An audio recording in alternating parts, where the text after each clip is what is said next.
अहो मॅडम, तुम्ही या ना. प्राचीला बरं वाटत नाहीये. अरे बापरे, काय झालं?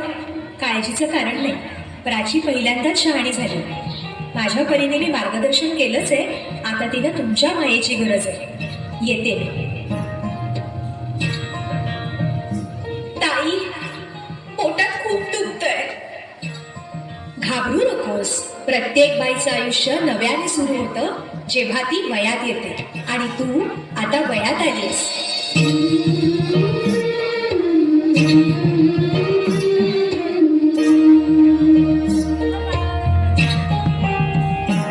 जन्म आईचा बाईचा खूप घाईचा, एक आईचा आईचा एक ताईचा.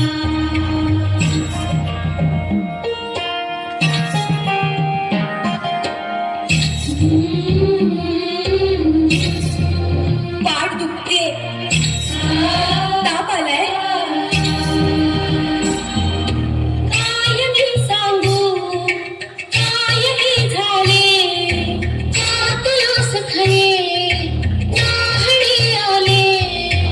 माय ही सांगे अर्थ मायेचा, जन्म बाईचा बाईचा खूप घाईचा.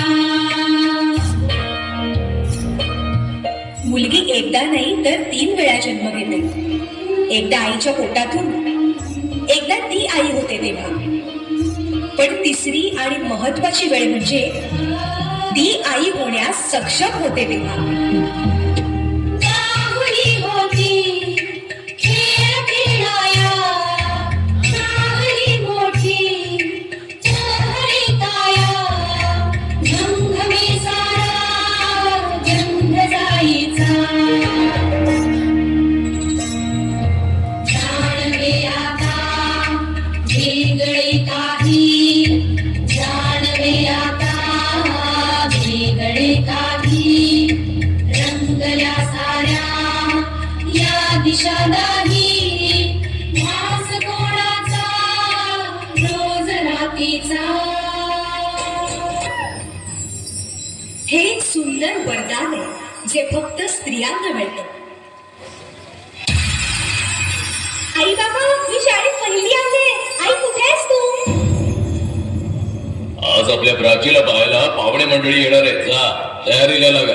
अहो, पण किती लहान आहे ती. बाई माणसांना जेवढं सांगितलं जातं तेवढंच करावं. निघा. ऐकलंस ना बाबा काय म्हणाले? मी नाहीच येणार तुम्हाला सोडून. समाजातल्या परंपरेला तुझी आई सुद्धा बदलू शकत नाही. सुन्या सुन्या मनामध्ये सूर हलकी, नव्या जुन्या आठवणी भास फरकी.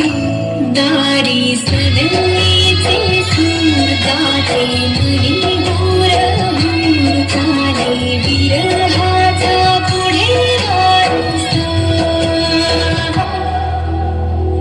हळदीने सजली गळफाया, सासरची मिळेल माया. तू नसशील ना सासरी माया करायला. मुलगी म्हणून जन्माला येणं हाच आपला गुन्हा आहे. कसं सांगू, कसं शिकवू तुला?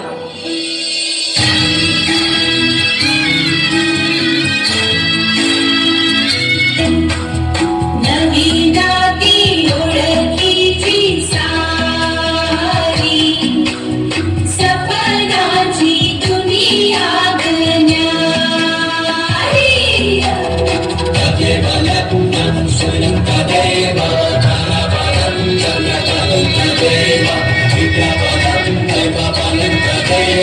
लक्ष्मी